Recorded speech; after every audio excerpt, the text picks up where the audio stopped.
Hey, what's up guys? Hope you guys are doing good today. I have an exciting announcement. This week I'm going to do something a little different. I'm doing a live training on my top 5 tips on the branch test. A lot of these things I learned through making a mistake or busting a test, and I don't want you guys to have to do that. So this is just the beginning of me talking about the branch test, but I know you guys need this. I know you guys have been looking forward to it. You can sign up for the live training in the link in the description.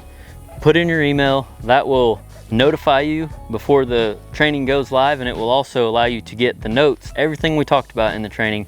After the training is over with, you'll have them notes so you can apply them to real life situation whenever you're out there practicing on the branch. I'm super excited about the training. It's going to be hands-on. It's going to be fun. I'm going to do a Q&A for the last 10 or 15 minutes of the live training. That way you guys can get any questions you have answered.